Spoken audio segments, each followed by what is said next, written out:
Hi everyone, this is Vijay Singh. Welcome to my YouTube channel. एक interesting topic शुरू करने जा रहा हूं, उसका नाम है सिंगल एंट्री। आप उसको सिंगल एंट्री बोल सकते हो या accounting for incomplete record. Sir ये क्या होता है और क्यों ऐसा होता है? ठीक है, सुनो। Incomplete accounting record are accounting records which are not a complete according to double entry principle. मतलब याद है ना, डबल एंट्री। अकाउंट्स के गोल्डन रूल्स याद है 3। अकाउंट्स के गोल्डन रूल याद है 3 गोल्डन रूल्स है, personal account, real account, nominal account. तो जो लोग सिंगल एंट्री फॉलो करते हैं ये लोग ये रूल्स फॉलो नहीं करते हैं, समझे ना। तो दे ignore the concept of double entry. मतलब हर ट्रांजेक्शन का डबल इफेक्ट होता है, डेबिट और क्रेडिट। सुने ना, डबल इफेक्ट होता है।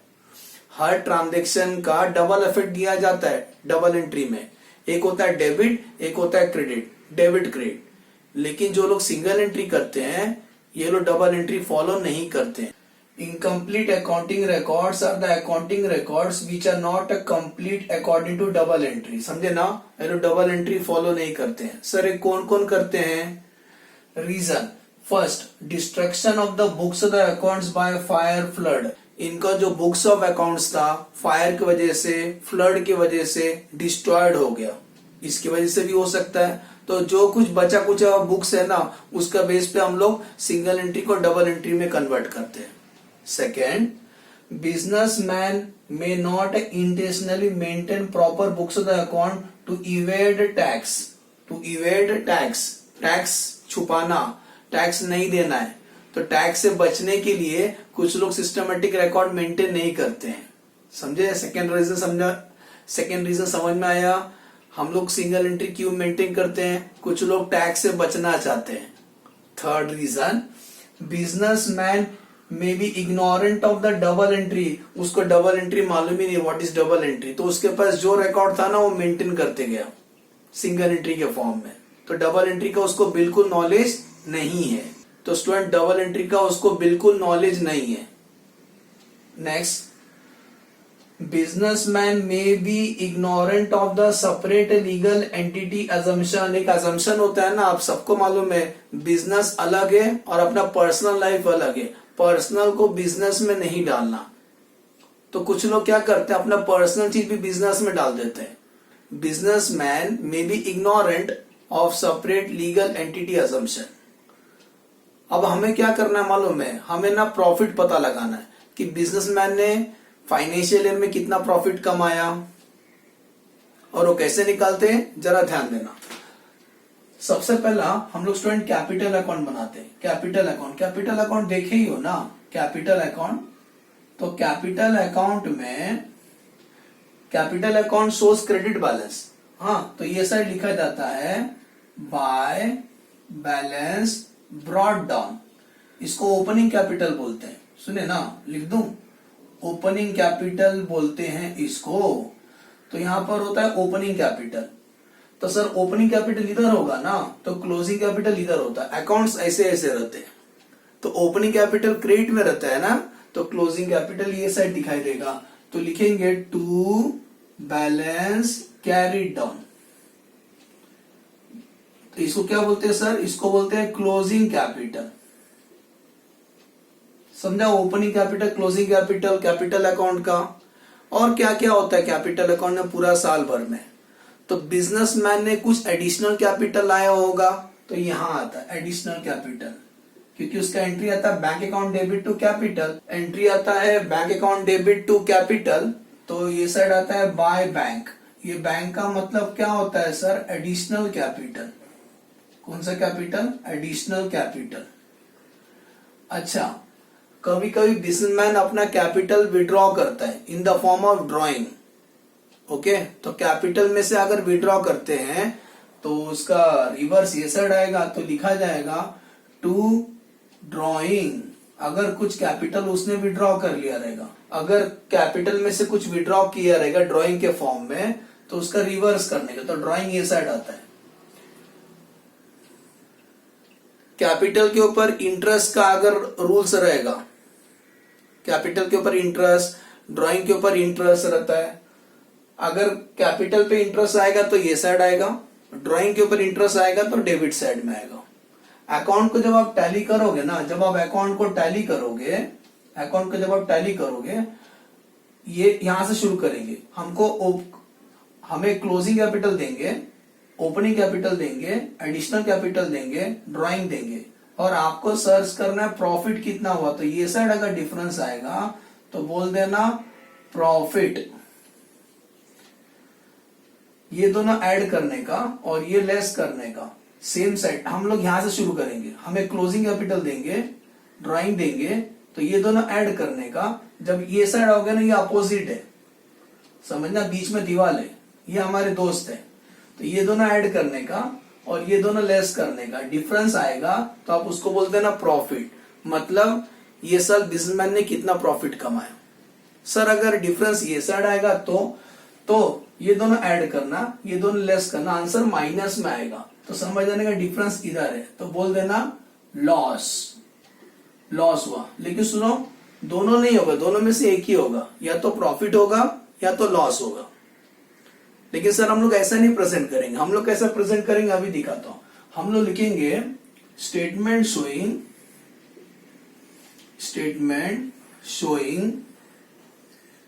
Profit, statement showing profit. अब वो कैसे निकालने का, मैंने बोला ना यहां से शुरू करने का, यहां से शुरू करने का। तो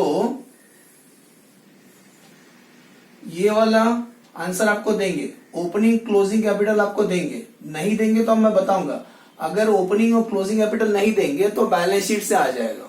तो ओपनिंग और क्लोजिंग कैपिटल हमें मालूम होगा, तो क्लोजिंग कैपिटल में ड्राइंग ऐड करें, तो हम लोग यहां से गाड़ी शुरू कर रहे हैं, तो लिखेंगे क्लोजिंग कैपिटल। क्या लिखेंगे? Closing capital. ठीक है, क्लोजिंग कैपिटल आपको देंगे, ड्राइंग भी आपको देंगे। तो देखो ये सेम साइड है ना, इसको ऐड करने का, सेम साइड ऐड करने का। तो ऐड, क्या ऐड करोगे इसमें? ड्राइंग ऐड करना। जो कैपिटल विड्रॉ किया रहेगा उसने, कैपिटल विड्रॉ करेगा, वो वाला ड्राइंग का बात कर रहा हूं। फिर ये साइड आओगे ना, तो ओपनिंग कैपिटल लेस करने का, लेस ओपनिंग कैपिटल। ये ओपनिंग बैलेंस शीट से आएगा। ये किधर से आएगा? ओपनिंग बैलेंस शीट से आएगा। ओपनिंग कैपिटल लेस करने का, और ये एडिशनल कैपिटल ये साइड है ना, वो भी लेस करने का, लेस एडिशनल कैपिटल।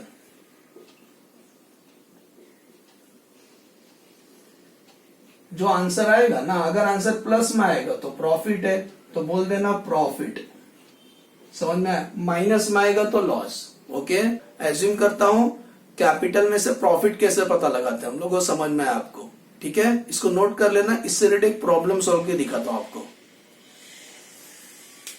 तो अभी क्वेश्चन पढ़ता हूं सिंगल एंट्री के ऊपर, एकदम बेसिक क्वेश्चन है। इसके अंदर दो बैलेंस शीट आपको देंगे और उनका गैप ना 1 ईयर का रहेगा।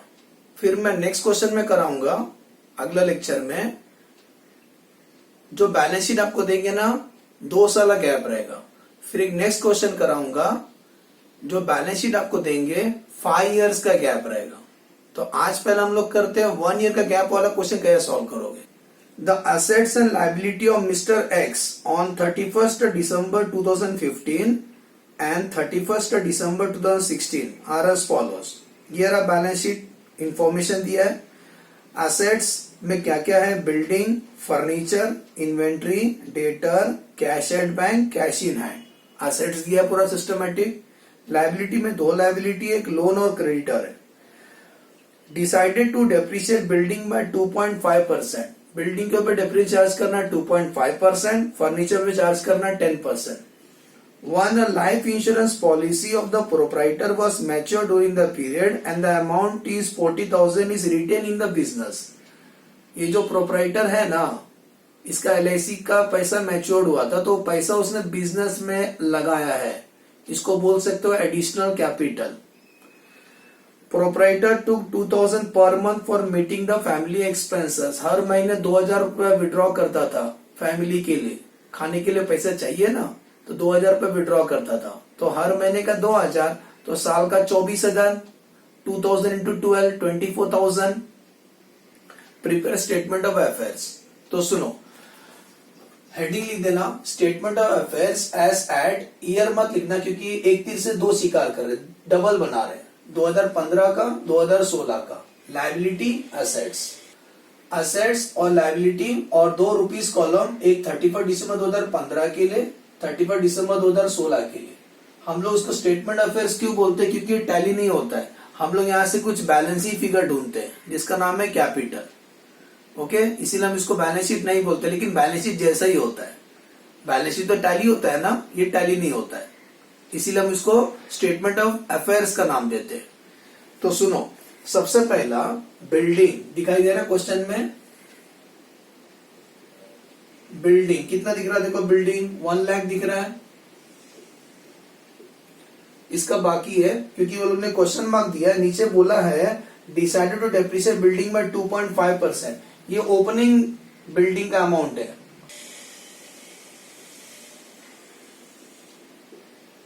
और फर्नीचर कितना दिया? 50,000। स्टूडेंट्स रुक जाओ, बिल्डिंग पे डेप्रिसिएशन चार्ज करना है 2.5% और फर्नीचर पे 10%। तो ये बिल्डिंग का अमाउंट 1 साल पहले का है, 1 साल के बाद उसका डेप्रिसिएशन हो जाएगा 2.5%। तो 1 लाख के ऊपर 2.5%, आंसर रहता है 2,500। तो माइनस करके लिखने का, तो 1 लाख में से 2,500 माइनस कर दो, 1 लाख माइनस 2,500, आंसर आता है 97,500। समझ में आया बेटा? 97,500 कैसे लिखा? 1 लाख माइनस 2,500 डेप्रिसिएशन, तो बिल्डिंग का अमाउंट 1 साल के बाद कितना हो जाएगा? 97,500। सिमिलरली फर्नीचर के ऊपर भी डेप्रिसिएशन चार्ज करना है 10%, तो 50,000 का 10% आएगा 5,000। 5,000 कट कर दो 50,000 में से, तो आंसर आएगा 45,000। समझ में आया? 50,000 माइनस 5,000 डेप्रिसिएशन 10%, तो आंसर आएगा 45,000। नेक्स्ट, बाकी एसेट्स का अमाउंट रेडीमेड दिया है। इन्वेंट्री कितना दिया? इन्वेंट्री 1,20,000 और सेकेंड ईयर का भी दिया है 2,70,000। इन्वेंट्री के बाद डेटर एसेट्स है ना, तो डेटर लिखेंगे, कितना लिखेंगे? 40,000 और सेकेंड ईयर का 90,000। नेक्स्ट, डेटर के बाद cash at bank, cash at a bank, कुछ पैसा हमने बैंक में रखा है उस प्रोपराइटर ने, 70,000। सेकेंड ईयर का 85,000। Cash in hand, cash in hand कितना रखा है? 1,200 और नेक्स्ट ईयर का 3,200। बेटा एसेट्स हमने पूरा लिख लिया। 2 लायबिलिटी दिया था, लायबिलिटी यहां लिखेंगे। कौन सा लायबिलिटी? एक तो उन्होंने लोन लिया है, कितना? 1 लाख ओपनिंग था और क्लोजिंग 80,000। 2 बैलेंस शीट बना रहे हो ना, 2 बैलेंस शीट बना रहे हो ना। पहले लोग को बोलते हैं ओपनिंग, इसको बोलते हैं क्लोजिंग। क्रेडिटर, ओपनिंग क्रेडिटर है 40,000 और क्लोजिंग क्रेडिटर है 70,000। ऑलमोस्ट बेटा हमने सब लिख लिया। ये स्टेज पे भी क्या करना है? टोटल करना है। टोटल कर लो, एसेट साइड का हम लोग टोटल कर लेते हैं। ये स्टेज पे टोटल करो और डिफरेंस पता लगाओ, डिफरेंस कितने का। आप सबने 11th में एक कंसेप्ट पढ़ा है, एसेट माइनस लायबिलिटी करते हो तो जो डिफरेंस आता है कैपिटल आता है ना। Assets minus liability equal to capital, assets minus liability will be my capital. तो एसेट्स का टोटल करते हैं 1 lakh plus 50,000 plus 120 plus 40 plus 70 plus 1,200। Total assets का आता है 3,81,200। ये वाला एसेट्स का total 97,500 plus 45,000 plus 2,70,000 plus 90,000 plus 85,000 plus 3,200, 5,90,700। ये इसको यहां लिखो 3,81,200, 5,90,700। एसेट्स में से लायबिलिटी माइनस करो। ओके, पहले इसको माइनस कर देते हैं। 5,90,700 माइनस 80,000 माइनस 70,000, डिफरेंस आता है बेटा 4,40,700 का, क्लोजिंग कैपिटल का डिफरेंस। ऐसी ओपनिंग कैपिटल कितना आएगा? 381,200 माइनस 1,40,000, 2,41,200। इसको बोलेंगे कैपिटल। लिख देना बाजू में बैलेंसिंग फिगर। समझा? फर्स्ट स्टेप फर्स्ट स्टेप समझ में आया बेटा कि कैपिटल हमने कैसे निकाला। तो इसको बोलेंगे ओपनिंग कैपिटल, इसको बोलेंगे क्लोजिंग कैपिटल। ओके स्टूडेंट, एक बार इतना आ गया तो हम लोग ये पता लगाएंगे प्रॉफिट कितना। अभी स्टूडेंट एक बार इतना आ गया तो हम लोग ये पता लगाएंगे 2016 में कितना प्रॉफिट कमाया था। हमारा मकसद यही था, to find out the profit. तो लिखेंगे स्टेटमेंट शोइंग प्रॉफिट ऑफ 2016। तो ये बताओ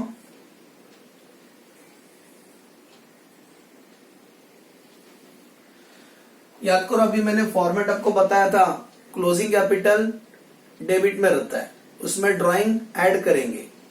और क्रेडिट में क्या क्या दो थे, ओपनिंग कैपिटल और एडिशनल कैपिटल लेस करेंगे। वो फॉर्मेट अब याद रखना, लॉजिक उसका। तो क्या लिखेंगे, सबसे पहला यहाँ लिख देना पर्टिकुलर्स ऑफ रुपीज, ठीक है। तो closing capital, okay closing capital. तो क्लोजिंग कैपिटल कितना निकाले सर ने, 4,40,700 बरोबर।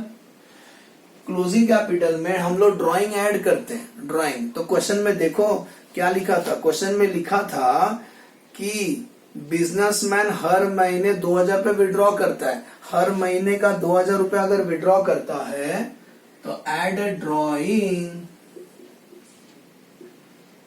हर महीने का बेटा 2,000 रुपए विड्रॉ करता है पर मंथ, तो इंटू 12, पूरा एक साल का अपन अकाउंटिंग करते तो 24,000 उसका ड्राइंग है, ऐड हो जाएगा बरोबर। और क्या लेस करेंगे, लेस डेबिट वाला ऐड कर लिया। क्रेडिट में जाएंगे तो ओपनिंग कैपिटल दिखता है, तो less opening capital, less opening capital. तो ये बताओ ओपनिंग कैपिटल कितना निकाले थे, 2,41,200।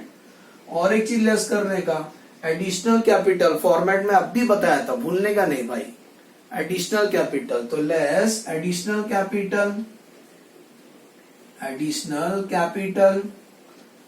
याद है ना LIC का पैसा कितना लाया था, 40,000। तो कैलसी ले लो,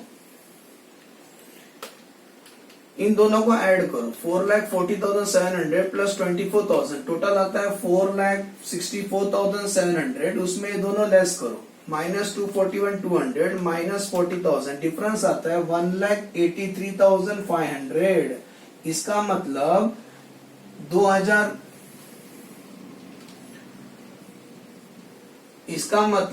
2016 में बिजनेसमैन ने कितना पैसा कमाया, प्रॉफिट, हमारा ईयर एंडिंग दिसंबर है, profit for the year, profit for the year 2016 कितना कमाया सर, 1,83,500।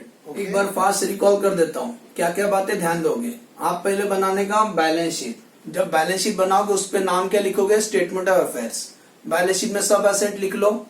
और कभी कभी वो लोग ना वो एसेट्स का पूरा अमाउंट नहीं देंगे तो डेप्रिसिएशन लेस करने का, ये WDV बोलते हैं उसको, WDV। तो एसेट्स पूरा लिख लो, लायबिलिटी लिख लो, डिफरेंस आएगा, इसी को बोलते हैं कैपिटल। क्या बोलते हैं सर, कैपिटल। तो opening capital and closing capital इसी तरीके से मिलेगा। एक बार आ गया तो स्टेटमेंट शोइंग प्रॉफिट। अब इसमें क्या करोगे, closing capital, add a drawing, less opening capital, less additional capital. Debit वाला ऐड करना है कैपिटल का, क्रेडिट वाला लेस करना है। जो डिफरेंस आएगा, प्लस में आएगा तो प्रॉफिट फॉर द ईयर है, माइनस में आएगा तो loss for the year. Okay, assume करता हूं बेटा समझ में आया। Thanks for watching the video, bye bye.